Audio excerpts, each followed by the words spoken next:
There's no such thing as a perfect Five Nights at Freddy's game, because everyone enjoys different elements of the series. Five Nights at Freddy's 1 probably has the best atmosphere in the series, and there's lots of nostalgia attached to it, but realistically, it lacks content. Sister Location is very diverse in its gameplay, and it features a lot of intriguing content, but it lacks replayability and actually fun and engaging gameplay. But I think there's one element of this franchise that makes it special, and I think it's the reason the series remained so successful: the secrets. FNAF 1 took off for being scary, and that totally makes sense. A lot of people still consider it to be the scariest game in the series, and I can definitely see why. It has a great atmosphere, and the animatronics are some of the most realistic in the franchise. But what kept people talking about it was the secrets, with the newspapers, and the crying posters, and the ghostly golden Freddy. Then FNAF 2 got attention for being a sequel to a very successful indie game, but what made it such a big deal was the many secrets. Which is why I think Five Nights at Freddy's 2 is the best FNAF game, and it represents what makes the Five Nights series so magical and special. Before we get into FNAF 2, let's quickly talk about FNAF 1.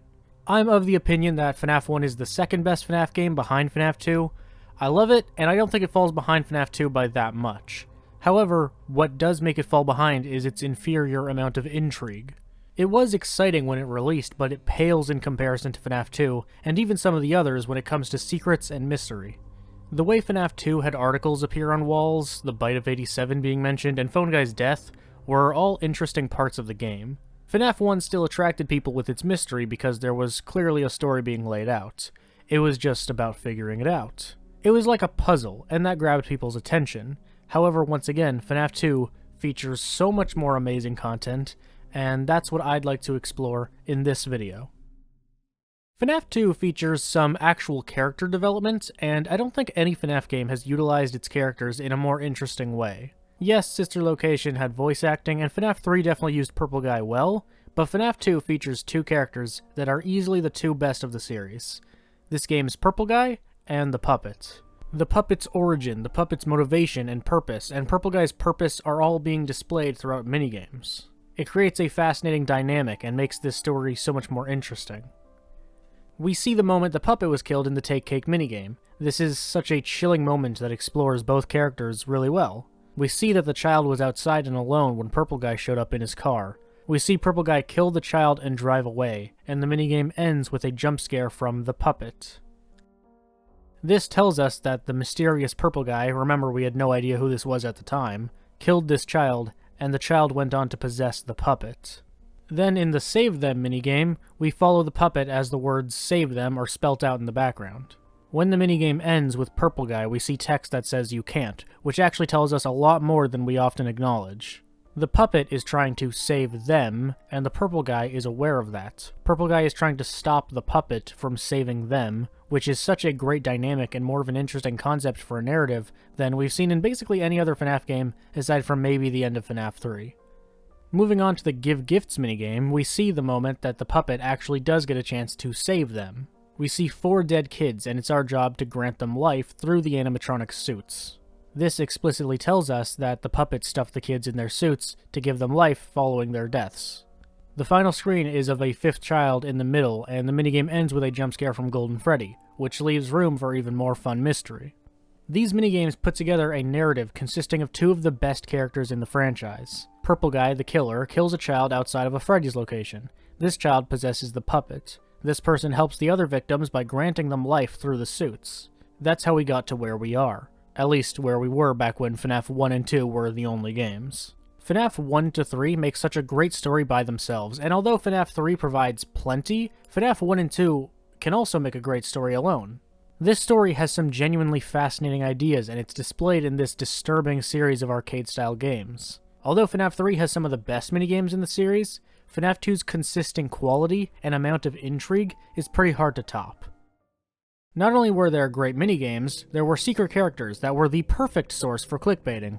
I don't even really love the secret characters as much as other people do. I wish they were utilized more and had some more actual depth, but they still make for really interesting additions to the game, and there's a few that stand out as some really iconic parts of the overall series.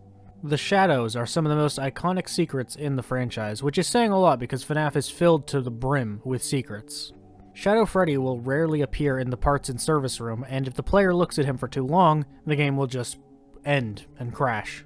This was just one of many fun secrets that made the game more engaging, and it's stuff like this that keeps people talking. Shadow Freddy also makes an appearance in FNAF 3, so it's not like the character is useless or went to waste afterwards.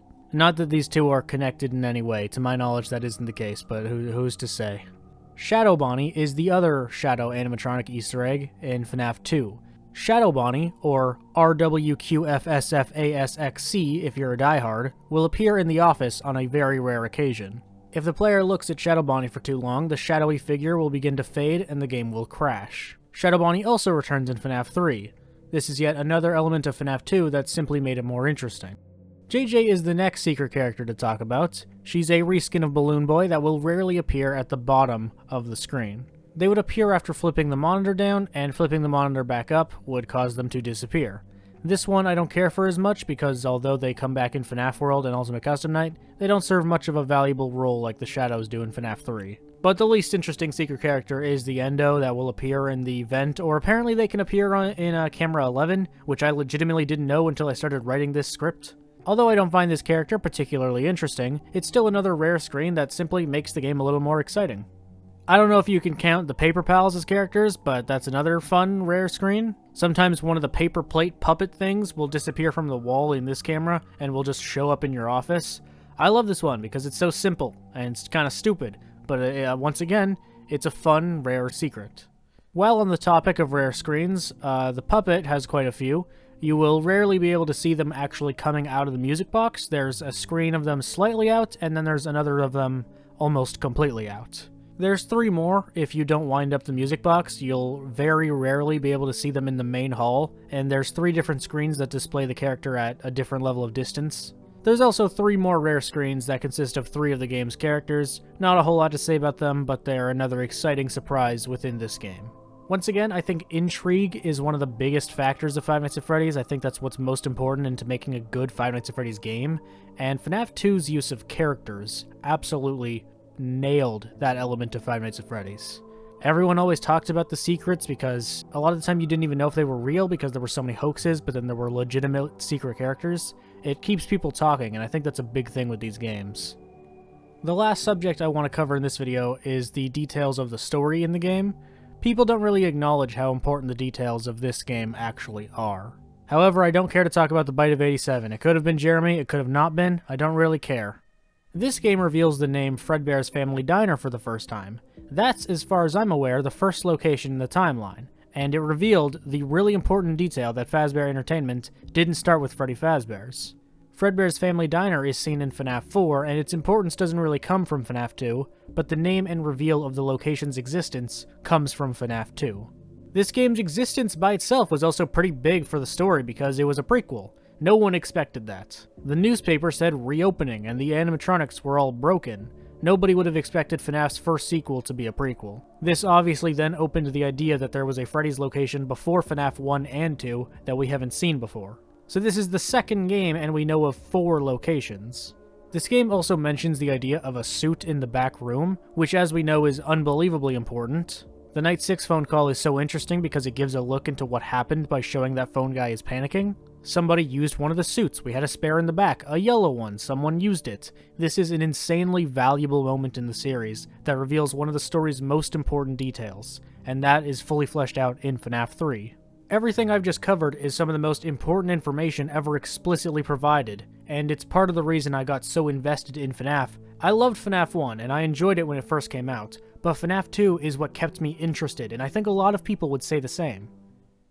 This game provided the perfect amount of explicit details and the perfect amount of mysterious hints to create an amazing combination. It was so fun to talk about, and it was so fun to theorize about what was going on and what was going to happen next. FNAF 3 also had some of the best additions to the story, but its most fascinating elements are as good as they are because of FNAF 2, in my opinion.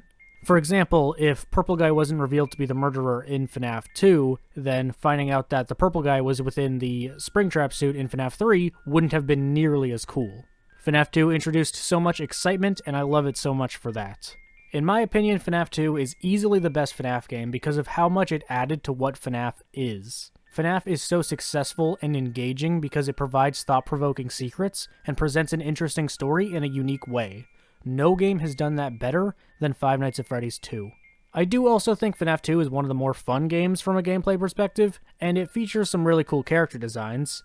And although I love that about the game, and it is my favorite FNAF game, I think its secrets and the way it presents FNAF's story are what makes it the best FNAF game.